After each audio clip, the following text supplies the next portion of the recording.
মৃত্যু বাড়ছে হাসপাতালে ১০৭৯ ডেঙ্গু নিয়ে অবহেলা বিপর্যয় আনতে পারে প্রকাশ। সম্পাদকীয় স্যার রোনাল্ড রস শেষ বয়সে দুঃখ করে লিখেছিলেন, ম্যালেরিয়ার ওপর গবেষণার জন্য তাকে সর্বোচ্চ স্বীকৃতি হিসেবে নোবেল পুরস্কার দেওয়া হয়েছে, তার নামে গবেষণা প্রতিষ্ঠান নির্মিত হয়েছে, সম্মান সমাদরের কমতি নেই, শুধু মশা তাড়ানোর জন্য তিনি যা যা করতে বলেছেন তার কিছুই করা হয়নি।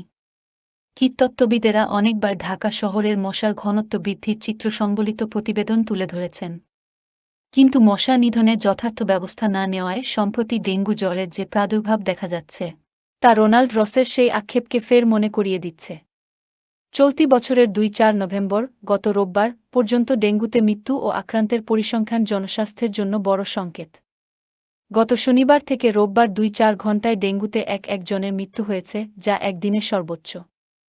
একই সময়ে ১,০০৭ জন ডেঙ্গু আক্রান্ত হয়ে হাসপাতালে ভর্তি হয়েছেন।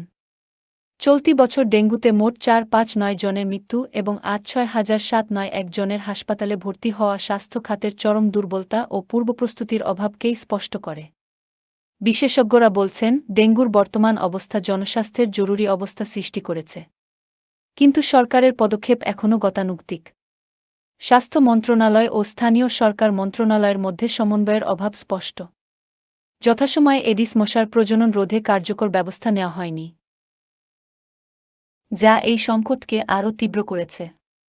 পরিসংখ্যানে দেখা গেছে, ২-১-২-৫ বছর বয়সীদের মধ্যে সংক্রমণ বেশি হলেও ২-৬-৩-০ বছর বয়সীদের মধ্যে মৃত্যুহার সর্বোচ্চ। ঢাকার ২ সিটি কর্পোরেশন এলাকার পরিস্থিতি সবচেয়ে করুণ, বিশেষত ঢাকা দক্ষিণে। এখানকার হাসপাতালগুলোতে এবছর সবচেয়ে বেশি মৃত্যুর ঘটনা ঘটেছে। প্রাথমিক পর্যায়ে ডেঙ্গু শনাক্তকরণে ঘাটতি এবং চিকিৎসার বিলম্ব পরিস্থিতিকে আরও জটিল করে তুলছে। রোগীদের শক সিন্ড্রোম দেখা দিচ্ছে, যা দ্রুত মৃত্যুর কারণ হচ্ছে। বিশেষজ্ঞরা বলেছেন, প্রাথমিক স্বাস্থ্য ব্যবস্থায় বড় ধরনের ঘাটতি রয়েছে। স্বাস্থ্য খাতকে ঢেলে সাজানো ছাড়া ডেঙ্গু পরিস্থিতির উন্নয়ন সম্ভব নয়। এটি কোনো এক বছরের সমস্যা নয়।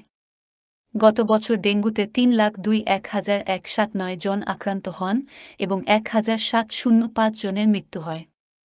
অথচ সেই অভিজ্ঞতা থেকে শিক্ষা নিয়ে এবছর কার্যকর প্রস্তুতি নেওয়া হয়নি। বর্তমান সংকট কেবল এডিস মশা নিয়ন্ত্রণে ব্যর্থতার ফল নয়, এটি সমন্বয়হীন ব্যবস্থাপনা ও যথাসময়ে পদক্ষেপ নিতে না পারার উদাহরণ। ডেঙ্গুর মতো একটি প্রতিরোধযোগ্য রোগে এভাবে মৃত্যু মেনে নেওয়া যায় না। জনসচেতনতা বাড়ানো, স্বাস্থ্য ব্যবস্থার কাঠামোগত উন্নয়ন এবং সিটি কর্পোরেশন ও স্থানীয় সরকারের কার্যকর সমন্বয় ছাড়া এ সংকট মোকাবিলা সম্ভব নয়। মশা মারতে বছরে বছরে ঢাকা উত্তর, ডিএনসিসি ও ঢাকা দক্ষিণ, ডিএসসিসি, ২ সিটি কর্পোরেশন ক্রমান্বয়ে যেভাবে বাজেট বাড়িয়ে থাকে, তা দিয়ে কামান দাগানোও সম্ভব। দফায় দফায় মশা মারার ওষুধ পাল্টানো হয়, ওষুধ আমদানিতে টেন্ডারও হয়। কাজের কাজ কিছুই হয় না। বিশেষজ্ঞ মতো হল প্রধানত কিউলেক্স মশা বৃদ্ধির মূল উৎসবদ্ধ জলাধার ও নর্দমা।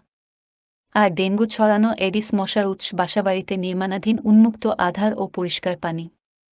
এই প্রজননস্থল ও আতুরঘর নিয়ন্ত্রণে নিতে পারলে মশার বংশবৃদ্ধির হ্রাস টেনে ধরা সম্ভব হতো। এর জন্য অনিবার্যভাবেই ২ সিটি কর্পোরেশন সহ সংশ্লিষ্ট প্রতিষ্ঠানগুলোর সমন্বিত উদ্যোগ দরকার। অন্যথায় ডেঙ্গু আরও ভয়াবহ রূপ নিয়ে ভবিষ্যতে বড় বিপর্যয় ডেকে আনবে।